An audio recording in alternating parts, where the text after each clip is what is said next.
What's up, Jesse? Jesse Tang, I see you. Yes, I'm here. Glad to see you're here. Know you're getting down to the wire. What is it, Wednesday or Thursday is your sentencing, right?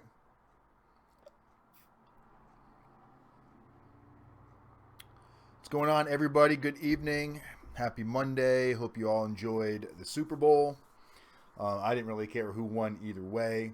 But anyway, RDAP Dan, Federal Prison Time. We're here to talk to you guys a little bit about medical and the BOP and how those two kind of mesh.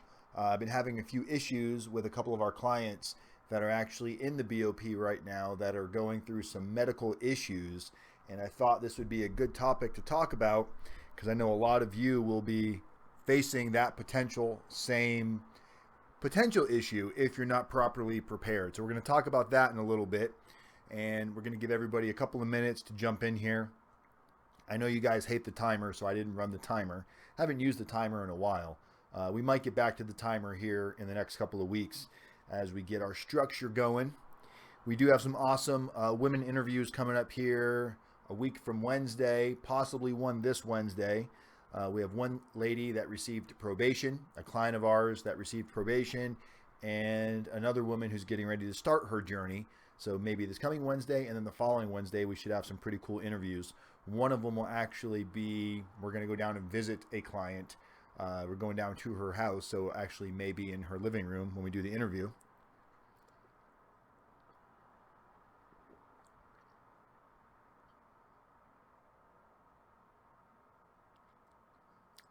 What's going on, Bonnie? Bonnie's talking about the Super Bowl last night. That was a fun game. It was nice to see Patriots lose, right? I mean, they've won it so many times. Do they really need another one? But what blows my mind is, man, these Philadelphia people are a little nutty. No against you if you're from Philadelphia, but watching how they're burning down their city and smashing windows, I guess it's some kind of a stupid ritual they have there, but stupid being the key word because all they're doing is destroying their city and hurting local businesses. So thank God I don't live in that dumb state. If I offended anybody, kind of meant to. Anyway, thanks for that insight, Bonnie. Jesse, shame I might miss those interviews if they do not let me self-surrender. Yeah, maybe, maybe not. You just got to keep that positive energy flowing. I know you're getting a little nervous right now. Getting down to it. We should have Jenny in here in a few minutes joining us. She's going to be hanging out and making sure you guys get some useful info. I don't know if you're here yet or not, Jenny, but as you guys saw the other day's video we put on there how you can get access to our sentencing tool, which will allow you to best prepare yourself for what prison you might be going to and what you can do to surrender on certain days of the week to possibly reduce a couple of days off of your sentence. And Jenny, all of those links are in the description of the video. Jenny, if you can grab a couple of those and post them, link to the calculator. For those of you that haven't received, I just checked my list. We got to send out about another 15 RDAP Dan wristbands. About 15 more of you have asked for your RDAP Dan wristband. Jenny will also post a link in the description here or in the content of the video in a second to where you can fill out your order form for your absolutely free RDAP Dan wristband. If you want to tip or donate, whatever, donate, I guess it's the same thing. No, it's not a tip because tips would go to me, right? Donations do not go to us. Donations go to help the less fortunate that are in the BOP right now that are going without certain things that they might need. Hygiene, warm clothes, additional food, stamps, phone time, email, things like that. So if you do want to leave a donation, you can do so. That would be awesome. And if you want to leave a donation right here while you're talking to us, down underneath where you chat, underneath the chat message, there's a little money symbol. You can click on that and you can do a donation right through there as well. So we try to make it pretty simple for you guys, but all donations are much appreciated. We try to give shout outs whenever somebody donates. So appreciate that. What's going on, Dave? Things are well. Do appreciate it. Jesse said the sentencing tool was very useful for him. Well, it's good to hear, Jesse. That's what it's there for. And I know other prison consultants use the same exact sentencing tool, and they do charge for it.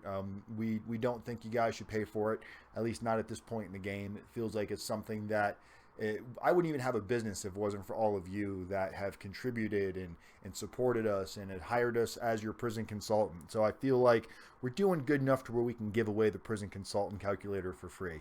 And again, anytime you want to leave a donation, don't feel obligated to, and don't feel like you have to leave a ton of money. You can leave anything. There's so many people in prison right now. One of our new clients who just got there, Scott Oler, flat broke, doing what he can.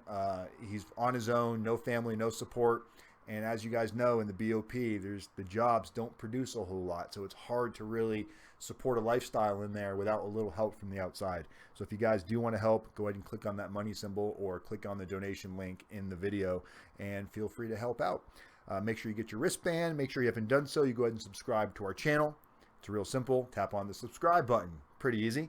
There's a notification bell. You can click on that. That will update you and get notifications.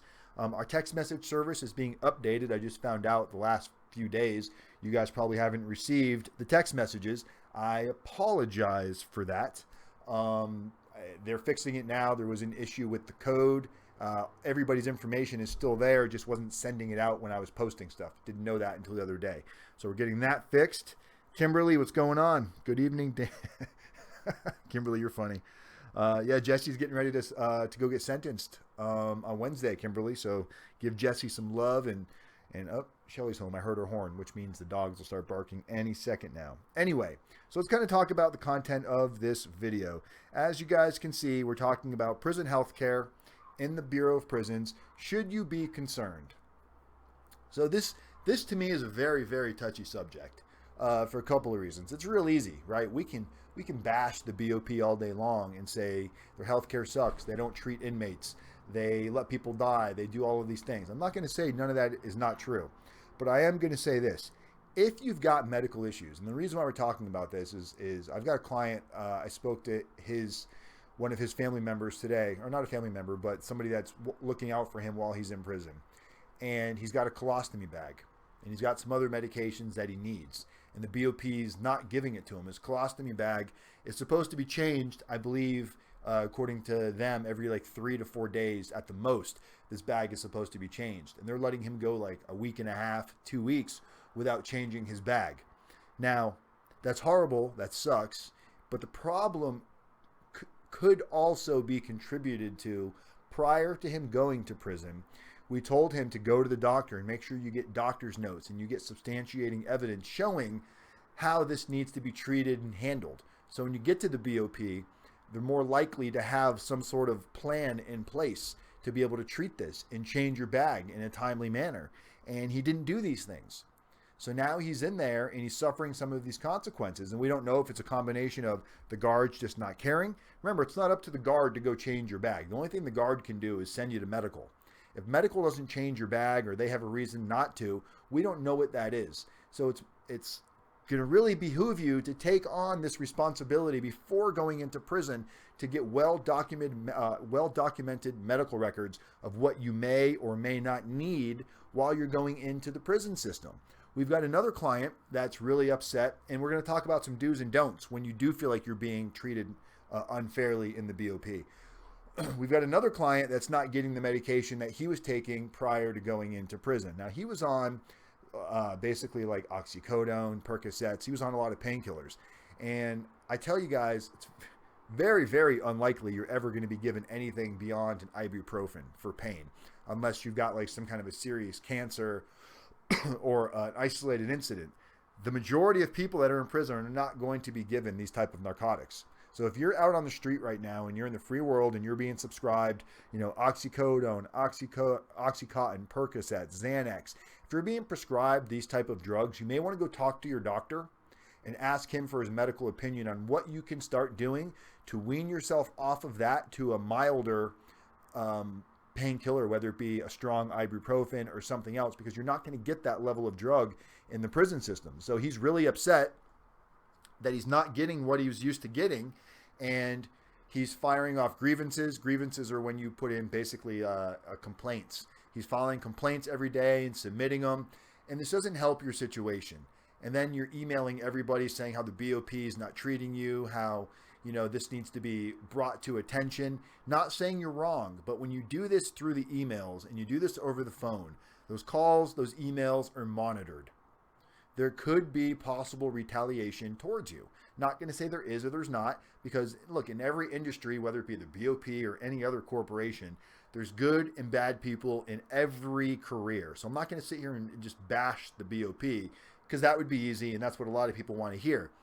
I think it's important. We focus so much on this channel of owning your choices and taking responsibility and really working through it the right way. So what I highly encourage any of you to do, get documentation prior to going to prison.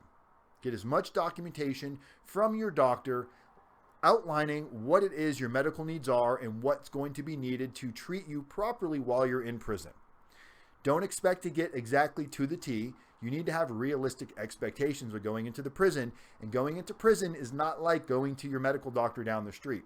Now we hear about some prisons that have outstanding medical, right? And then we hear other horror stories.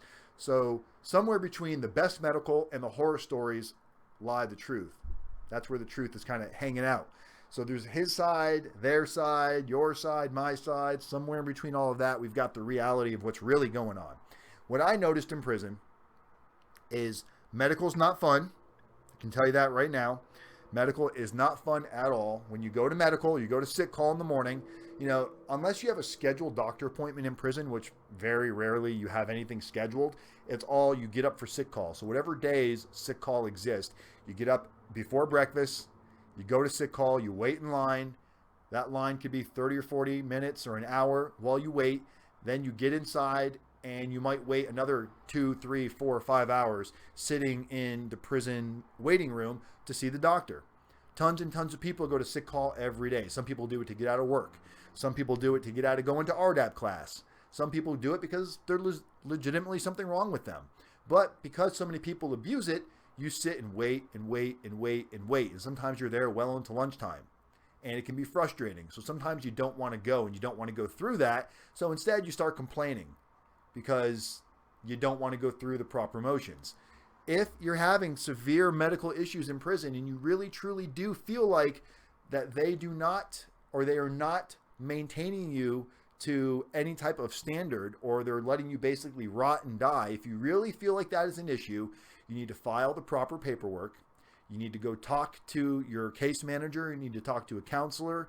You need to go see maybe the prison psychologist. Don't just sit there and start ranting about how bad the medical is and how everything sucks and nobody cares, and just start making all of these based on your beliefs, because then it's just going to get disregarded as a frivolous dispute, because they see so many realistic frivolous disputes come in every day that you might get grouped in with them if you're not coming at them in any sort of professional mannerism, using education to speak with them. And if you're still not getting any type of remedies, then, we can take additional steps. We can prepare motions. We can help you prepare a motion that can be filed on your behalf to put it into public record, into the court system, showing that you were not getting the treatment, but it needs to be backed up with facts. We can't just put a bunch of he said, she said, or a bunch of ideas that you don't think this is how the prison system should run. So now you're going to get pissed off because it's not suiting your needs. Just remember, you're in prison. Medical's not going to be what you're used to. It's not going to be what you want. You have to deal with what's there. And until you get a system in place and understand, don't just start ranting, because if you do, you're just going to piss the system off.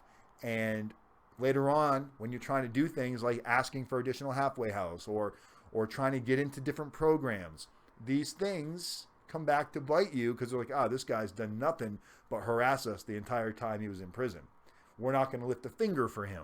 And there's nothing that RDAP Dan or any attorney is going to be able to do unless you're 100% backed up with facts on what your issues were. You're not likely going to get the same medication you were getting on the street. Just because your doctor says you need Xanax and oxycodone does not mean the prison's going to give it to you. Get that through your head going in early. We hear all kinds of stories. Some people don't get their pillows right away. Some people they had to wait a week and a half to go shopping for commissary. These are some of the things. You just got to kind of realize that it's going to be a process. And the quicker you adapt to this process and move on from it, the better your time is going to be.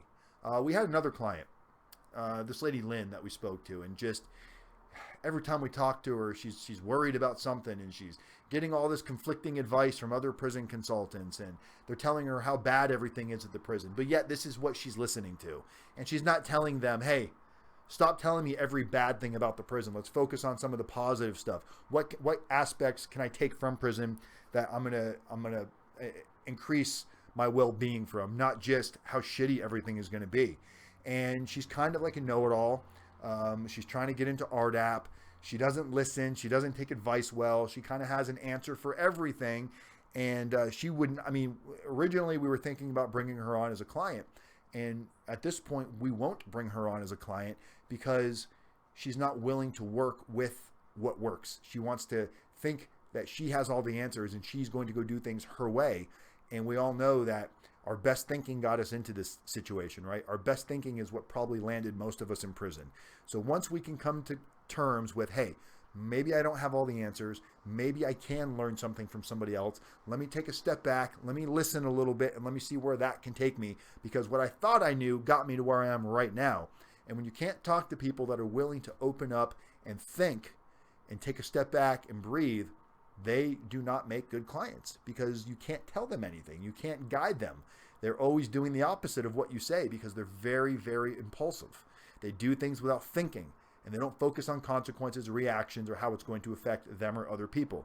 So if you're somebody that struggles with being impulsive and not thinking about consequences, and people are always going, why did you do that? You need to really listen to what I'm saying right now, because prison can be extra hard for somebody like that. Prison can be really, really, really stressful for somebody that does not listen. Our prison is all about listening. And RDAP, forget about it. If you got that kind of mentality going into RDAP, there's a chance you will not make it through RDAP.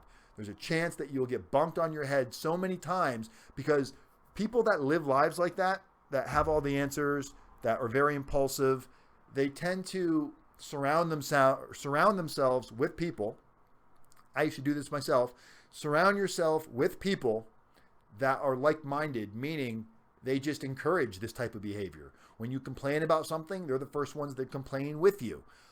They never tell you what you need to hear, but yet behind their back, or behind your back, they might be saying like, oh, why does he always do that? Why does she always do that? And then to your face, nice, nice, nice. Behind your back, gossip, gossip, gossip. If you're somebody that gossips, or you know people that gossip, and you're surrounding yourself around these people, you're probably one of them, because that type of behavior gravitates towards each other. Birds of a feather flock together. That term is a very true term. So if you find yourself getting caught up in gossip, try to bring it to your awareness to where it's no longer in your blind and you're being aware of when it's happening. If you're saying something about somebody and you're not willing to go bring it to that person's attention, what's the point? What good is coming from it other than gossiping and shit talking, really, right? If you're not willing to bring it to that person's attention, don't talk about it. And the best way you can nip that in the bud when it happens, if somebody comes up to you and starts talking about so-and-so, you don't need to get all defensive or aggressive. You can just very assertively say, you know what? You might be right. Why don't we go to Dan and bring this to Dan's attention right now? So someone comes to you and they're like, oh, RDAP Dan's doing this and RDAP Dan's doing that, and he says this and I don't believe him. And if you were to say, you know what? Let's get RDAP Dan on the phone right now. Let's just squash this. More than likely, like, oh, no, I don't want to do that. No, I don't like confrontation. You just like to shit talk behind people's backs, but you don't like confrontation. So, and that's not a real situation, guys. I don't know anybody out there bad mouthing me right now. That's not why I was bringing that up. Just using myself as an example. In RDAP, they really focus on I statements. When you talk about something, try to relate it to how it's affected you in your life. At one point, I did this. This affected me this way. Don't always go, well, when you do this or when people do this. Make I statements. When I did this, this is what happened from it, and this is how it affected me. Think about a situation in your own life where gossip didn't go right, or got around, and next thing you know, someone's like, hey, why are you talking about me? And you're like, well, I wasn't. Somebody else said this, and you remember, when you're involved in a situation where somebody starts talking about somebody and you engage, even if you're not part of the shit talker, if you're just engaging, going, yeah. Later on, that same person that does the shit talking might go back to that same person, and everything they said, they want that person to know about it so bad, they now make it sound like you said it. So the best thing you can do is disassociate yourself from unhealthy relationships. That's what that is. That is an unhealthy relationship. And we all have them. You just got to be willing to kill them. Not like cut their throat or shoot them in the head or anything like that. But you got to be able to kill the relationship and step away from it. Because if you don't, it's just going to drag you down. And if you get into RDAP, it's going to drag you down in RDAP. It's going to make your time that much harder, even in prison in general. Remember, how many times have you talked to somebody that you don't necessarily get along with, and you just start avoiding them and you stop answering the phone? They go, oh, I don't want to answer the phone. It's Mike. I don't want to talk to Mike. Decline, don't answer, avoid calls, don't answer the door, whatever it is. You can't do that in prison. You live on a compound with everybody. So when you try avoiding somebody, it's a matter of time. When I say a matter of time, it could be a matter of hours, very best a matter of days before you run into that person. And then they're like, hey, I've been trying to get a hold of you. What's going on? You're like, oh, I was busy. I was sick, this and that. You got a million excuses. Don't be the person with excuses. If you say you're going to do something, do it. If you find yourself, you're the type of person that overpromises and underdelivers, or you always want to be that person that helps somebody, and you constantly put yourself out there, but you can't follow up on it, take a step back. Quit offering. Quit trying to be the person that has all the answers. That was something else I struggled with in RDAP. I thought I could help everybody else, and all it did was allow me not to focus on myself because I was focusing on your problems without focusing on my own problems. So that affected me in more ways than one, because it would always come back to bite me in the ass somehow. Now I'm not getting my own stuff done because I promised I'm going to go help somebody else or fix somebody else's problems when I've got 1,000,001 of my own problems to deal with. And until you help yourself and you get yourself on the right track, you are in no shape to help anybody else. And you remember that while you're in prison. You're going to say you want to do all these things for your kids. You want to do all these things for your family when you get out. You want to show them you're a better person, whatever it might be. Just remember, there's not a damn thing you can do for a single fucking person if you do not help yourself first. So until you're willing to put you first, everybody else is just going to get shit on at some point because you're not in that position. That's real. That's as true as it gets right there. And it's something that I wish I had learned a lot earlier. Sounds like it's exactly like what happens in high school, Bonnie. What I saw go on, and I'm completely victim. I mean, I'm not just the victim of this. I also was part of the problem. I was not a part of the solution early on. And why wasn't I a part of the solution? Because it was part of my blind. And that's something else. If you do take RDAP, there's a whole section. And one day we're actually gonna use this whiteboard for something more useful than just community as method. We're gonna actually show you some of the work through on how to identify some of these things, like what a Johari window is. But in a Johari window, you have a section of that window that is considered your blind. Your blind is things that you may not necessarily be aware of. Even though it might be brought to your attention here and there, you kind of suppress it and it's always in your blind and you don't see it when it's happening. Some people might point it out once in a while, but you don't want to hear it. You don't want to believe it. You kind of argue. You get mad when somebody tells you what you don't want to hear. You're like, yeah, that's not true. Meanwhile, maybe it is true. And until you start to focus on these things that other people are telling you, somebody else's perspective on you, you can't just disregard that. If somebody says, I think you're a manipulator, or I think you're a liar, or I think you're a thief, or I think you're a scumbag, or I think you're anything, you can't just go, oh, that person doesn't know me. They don't know what they're talking about. Do they? They're telling you what they see and hear. They're seeing or hearing that from something. They made that statement to you for some kind of a reason. So the best thing you could do is just take a step back and objectively look at yourself and go, you know what? Is there anything of what they just said that could actually be true?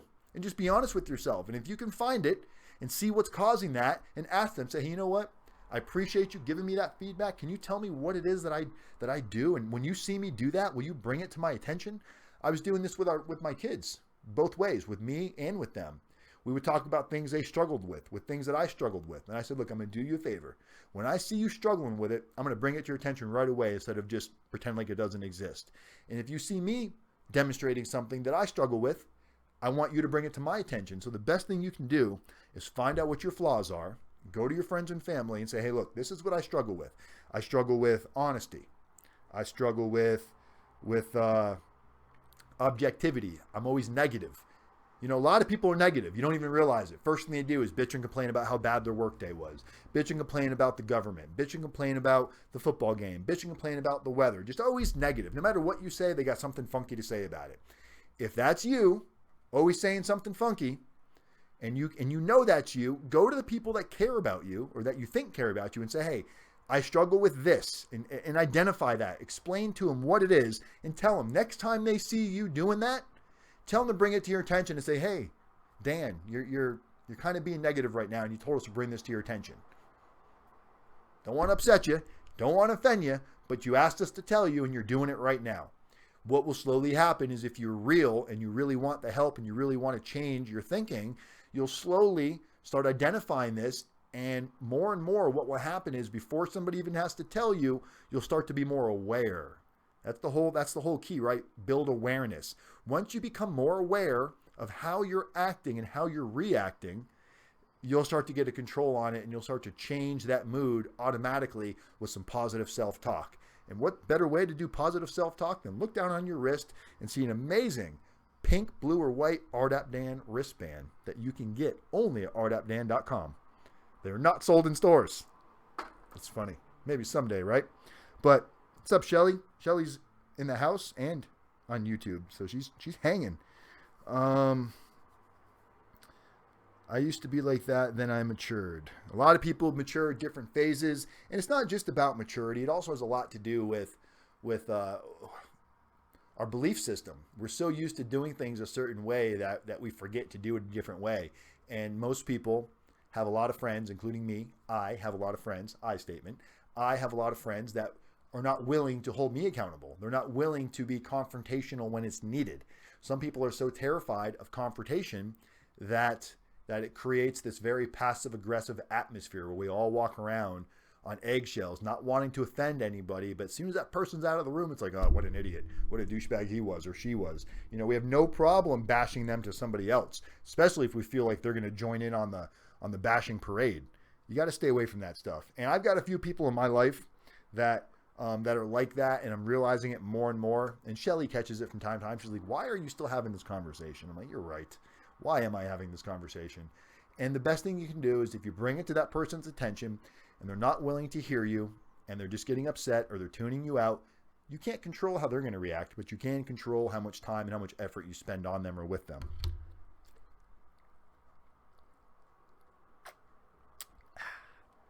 I'm very thirsty. I ate too much Super Bowl food yesterday, and man, my stomach just hasn't been feeling right. But we had a nice little Super Bowl party. We didn't have a lot of people. It was like, what was there, 6, 7 of us? Just having a good time. Cooked a little food, a little barbecue, little burgers, some wings. It was a good time. Had some people from the gym came over and hung out with us. So it was fun. And that's what I like to do. I like to just keep it low key. In fact, my best friend really warned me about how I was stressing out about a really bad relationship. She read me the riot act, very grateful, and I got out. Watching on my TV, great info. Oh, there's Renita. Renita's our soon-to-be client. She just filled out her intake form, and we're going to be helping Renita do some. Renita's got a 29 month sentence, and then she's also part of her supervised release. She has to do an additional 5 months of supervised release. And that brings up a good topic. We'll talk about that for a second here. She had a question was, well, can I still qualify for like additional halfway house or additional home confinement? So just remember, if the judge were ever to sentence you to a time of prison and to a period of a period of home confinement, that home confinement is not part. So you've got the BOP, and then you've got U.S. probation, where your supervised release is conducted. So let's say you're sentenced, in Renita's case, to 29 months. The judge sentenced her to 29 months and 5 months supervised release and 36 months of supervised, say that again, 29 months of prison, 5 months home confinement, and 36 months of supervised release, or like probation. So the way that works is the 29 months. So let's say she qualifies for RDAP and she gets 6 to 9 months off for RDAP. That's going to come off of the 29 months. And then let's say she gets 6 months halfway house on top of that. That will come off of the sentence. So she'll end up serving, after good time, right around a yearish, maybe a little over. Then once she's completely finished with her halfway house and all of that, once she's done with the BOP, then she's going to go start her 5 months home confinement. Now, that 5 months of home confinement will count towards her supervised release of 36 months. So once she finishes 5 months of home confinement, and now she's just on regular supervised release, she's already got 5 months in to that. So that will count towards that. But that 5 months of supervised release that she has to do after her prison time, let's say, as you guys know, part of prison, 10% of your sentence can be done in home confinement. So in her case, we'll call it 30 months. So 10% of that is 3 months, right? So let's say she gets a 6-month halfway house. Out of that 6 months halfway house, she's going to have to do at least 3 months in the halfway house. Then she can do the last 3 months on home confinement. Now that 3 months on home confinement does not count towards the 5 months of home confinement that she was sentenced to beyond her prison sentence. So she would do that 3 months on home confinement, which is still part of her BOP sentence. Then she would do another 5 months of home confinement, so a total of 8 months of home confinement. But it would be under 2 different supervisors. The first 3 months, or her 10%, would be under the BOP, which would be the federal halfway house. They would be the ones that would be supervising that. Then she would transfer from BOP to supervised release, which is going to be the U.S. Probation Office, that to a monitor going forward. I know it can be confusing. If you got questions about that, definitely feel free to give me a call, because there's a lot of moving parts when this all starts to unravel. And sometimes people think they have it all figured out, and then they realize after a very simple phone call, like, oh, I had it all wrong. I'm glad you set me straight, RDAP Dan. I'm telling you, we're not going to give you wrong advice. If I don't know the answer, I will go find out. I can promise you that. I'm not going to sit here and say something that I don't understand on. We are bringing on a full-time paralegal that is going to be able to help with a lot of you if you so want the help. For those of you that are going through your early phases, maybe you need an extra pair of eyes to review your case, to give you some thoughts and some thought processes of what maybe you should be talking to your attorney about. They can assist your attorney. This is a paralegal that has expert relations when it comes to reviewing PSRs, going through case file, being able to work with attorneys to create ideas for what possibly could help with mitigation, giving them points that they could argue later on.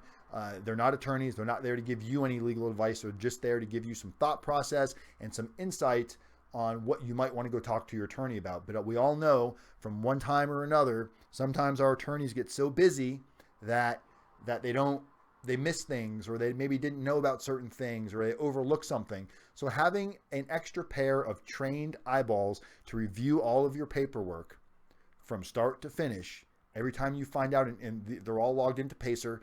Anything that's not on Pacer, you can send them, or your attorney can send them. But attorneys rely on the assistance of paralegals. The paralegal we're bringing on is very specific in this area, understands what our passion is, understands what our concept is.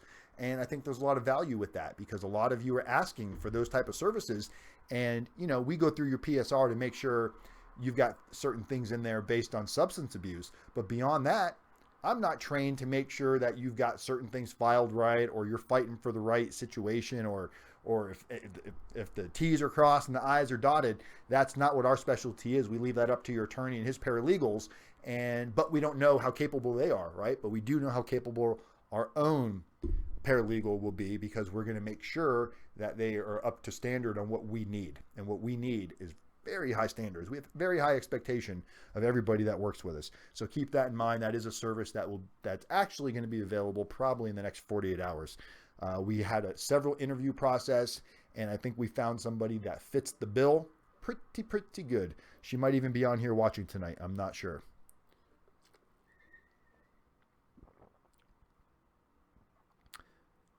This might be the last time. Jesse, quit stressing.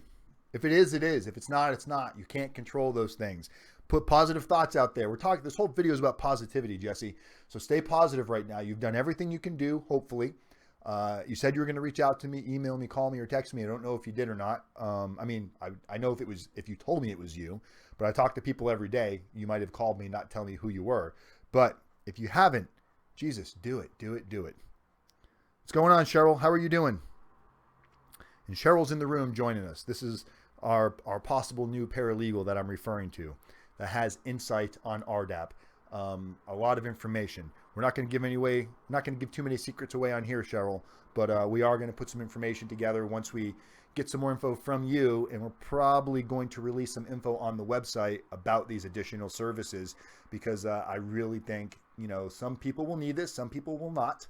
Some people have full faith in their attorneys and their paralegals, and some people are feeling a little lost, and maybe they need a little more hand-holding, and they need some additional insight, some additional questions to bring to their attorney, just to make sure. It's all about accountability.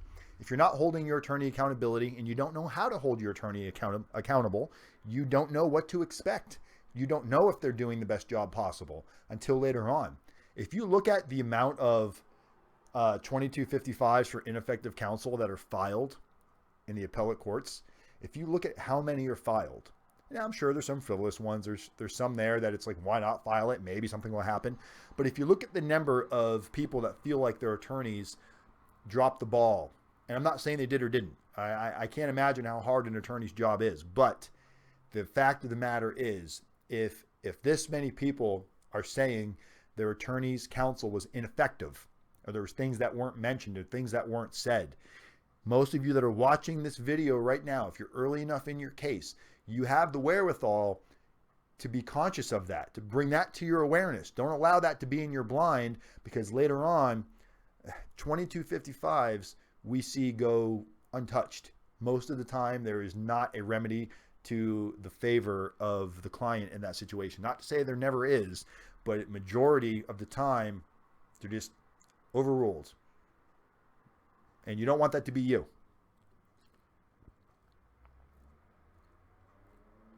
Thank you, Cheryl. Appreciate it. So yeah, guys, so that's what we're talking about today. You know, a little bit of everything. You know how we kind of get off topic over here. Our focus was medical in the BOP. And I know a lot of you read these horror stories, and a lot of these horror stories are one-sided. You got to realize there's a reason why I don't have 1 million subscribers, and there's a reason why we don't have 3,000 people watching us right now. Because as much as I try to make the content interesting and entertaining, my goal is not to be entertaining. My goal is to give you actual information without giving you false expectation. It would be fun and interesting to sit here and bash the BOP, because we could all jump on that train, right? We could all focus on the million things wrong with the government and with the judicial system and with the overcrowding and with the over sentencing of people. We could all talk about that all day long. But what good is it going to get us? Is it going to get you out of going to prison? Is it going to change the fact that you fucked up and committed a crime? Is it going to change the fact that your family is stressed and doesn't know what to do? Is it going to change the fact that you don't know if your attorney is perfectly equipped to handle every question you might have? No, it's not. So instead of focusing on all this fun stuff that sounds great and would bring in ratings, and media wants to hear about it, and every person in general public, regardless whether they're going to prison or not, wants to chime in on it. Instead, we talk about stuff to set your mind straight so you don't go into prison living in this fake bubble that doesn't exist. Prison sucks. Nobody wants to go. 99% of you that are watching this video right now are going to a camp or a low, which means you're going to a low security prison. You don't have the fear and the risk for most of you of how dangerous is prison going to be. Am I going to get beat up? Am I going to get raped? Am I going to get shanked? Am I going to have the cops tearing through my stuff every day? For most of you, that doesn't exist. Not to say there's not isolated incidents where things do happen, but just like in any environment, in any high school, we see high school shootings. You know, we see those happen more and more in the recent years. Those are isolated incidents in a controlled environment. There will be things that happen in prison that are isolated, but is not the norm. So you don't have to overly worry about, just be conscious that it could happen. Be aware of your surroundings, but beyond that, do your time and relax. What you need to be focusing on now is the mitigating factors, that what you can be doing in addition to what you're entrusting your attorney to do.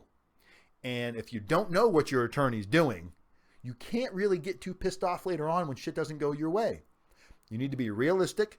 You need to be honest with yourself, and quit thinking that you might be the victim here. Quit thinking that the government's being too hard on you. That may be true, that may be not true, but it's an irrelevant thought. The relevant thought is, fuck, why did I get myself in this situation? And what can I do to not get myself out of the situation, but what can I do to position myself for the best possible outcome in a shitty situation? That's the only thing you can do with this. I've got a client right now, and I'm not going to say your name, damn it, but I want to say your name. And if you're watching this video right now, you're really pushing buttons with everybody over here because we've gone above and beyond. You send in the worst letters in the world. When I say letters look, we help you with personal narratives and character reference letters. We're not going to write them for you. We're not going to create your backstory. We're not going to create your family and friends' story as how they know you. We're going to give you insight. We will give you examples. We will give you direction. We will give you everything you need to get your mind going in the right direction and to get your friends and family mind going into the right direction. But if you refuse to take it serious and you're just under the assumption you're going to get probation because your co-defendant did, and your co-defendant was sentenced by a different judge, and it was a 60-something-year-old lady, different circumstances, different judge, all kinds of different reasons, and you're assuming that that's going to be for you and for us not to worry about anything else, but you want to keep sending letter after letter after letter. You all see when we send you a client intake form, there is a spot to fill out 3 character reference letters. There is a section on there that says, if you want additional letters, please let us know so we can make arrangements for that. And you just keep sending bad letter after bad letter. And when I say bad letter, I'm not picking on you if you're watching this now or later, but I do need you to be stressed that your friends and family that are going to write these letters for you need to take time and put effort into these letters. Because if they don't, you're not giving us any substance to work with at all. Our job to fix your letters is meaning, look, maybe take this out, maybe think about adding this. Typically, judges are not big fans of telling them to give somebody probation. If you're only putting a paragraph into your entire personal narrative, your character reference letter, or you're sending 20 pages of half of it saying why you're innocent and the other half of it saying why you're guilty, and there's all kinds of conflict and contradicting information in there, be prepared for us to send it back to you and say, redo. We are here to hold you accountable, to make sure that you're giving us everything that we need. If I can't work harder on your stuff than you're willing to work, if you're going to give me poop and expect me to like turn it into some magic, clients that have amazing results and amazing turnouts and clients that receive probation, clients that we've seen receive probation, they put hard work and effort into this. And sometimes Jay Hugosain will tell you he had to redo almost all of his letters. We said, nope, these letters are garbage, dude. Redo them. And take it serious this time.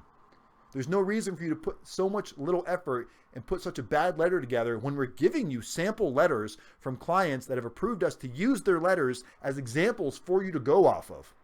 Now, it doesn't mean erase their name and put your name in its place. It means read it, get your mind in the thought process of, okay, taking accountability means more than just saying, I did it. Taking accountability is walking us through your train of thought when you were doing what you were doing, why you did what you did, where the greed kicked in, how you were saying it was for your family, but really it wasn't, because if it was really for your family, you wouldn't be taking risk that could potentially send you to prison. So identifying all this, identifying your friends and family as victims on how you're putting them through so much turmoil because they're right here with you going through this. Meanwhile, you're sitting in the corner boo-hooing and worrying and chewing on your nails and saying how rough this is and how people don't understand. You're right, they don't understand. And they don't know how to communicate with you because you're just in this boo-hoo, sappy state the whole time. You need to rip yourself out of it. You need to look down at your RDAP Dan wristband and say, you know what, this isn't helping anybody. Let me get a hold of this demon and let me rip it out of me and start focusing on what I do have control over, which is going to community service, going to schools and speaking to youth about how your shitty decisions led you to where you are right now. So hopefully you can connect with one person that might make a better decision later on in life because of what you're telling them today. Start going to AA and NA. I don't care what your reason for starting these things are. I don't care if your reason for doing this is because you think it's going to help you with sentencing. That's fine.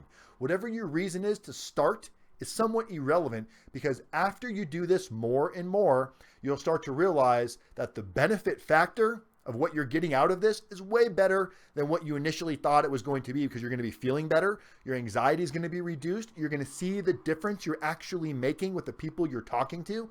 And you're going to realize that you started doing it for this selfish reason, but now you're doing it because you're part of a community. You're actually doing something resourceful and useful in your own community. Same thing with RDAP. It's great. Everybody wants RDAP to get that year off. 3 months, 4 months into RDAP, the one thing everybody talks about is, you know what? I'm getting so much benefit from this program. It's great that I'm getting a year off.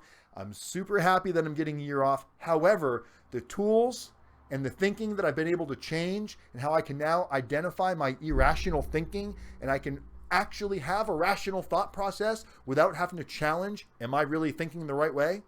Once you start to change your life for the right reasons, it all starts to fall into place. And then good thing after good thing just continues to happen.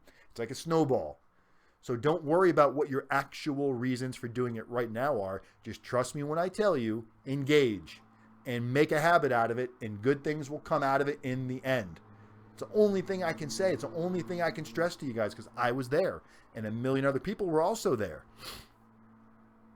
I always ask my attorneys, what can I do? This is what Bonnie just posted, in case for those of you watching later. Bonnie said, I always ask my attorneys, what can I do to help you help me? My good attorneys did not hesitate in giving me a task that they thought would help me get a good outcome. And that's great advice, Bonnie. The one thing you got to remember is maybe you have more information, maybe you do more research, maybe you have insight, but some people might go ask that question and the answer they may get back from their attorney, whether it's nothing you can do or go do this, you have to be able to determine whether or not they're giving you the proper information. And if you don't know what steps to take, you're only guessing. So try to eliminate as much of the guesswork out of it as possible. This is why we exist. We've been through it. We have team members that understand it. The chances are we have dealt with the situation that you're getting ready to encounter several times already.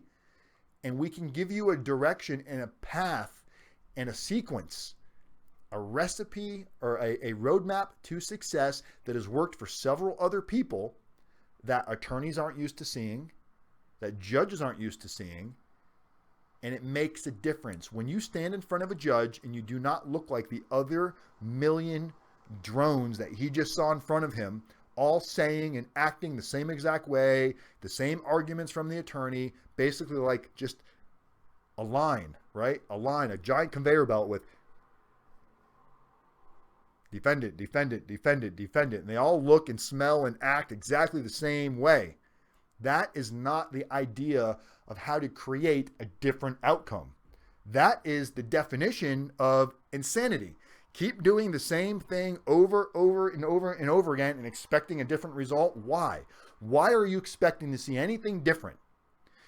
When I say beware of attorneys that charge you this ridiculous price and tell you this includes going to trial.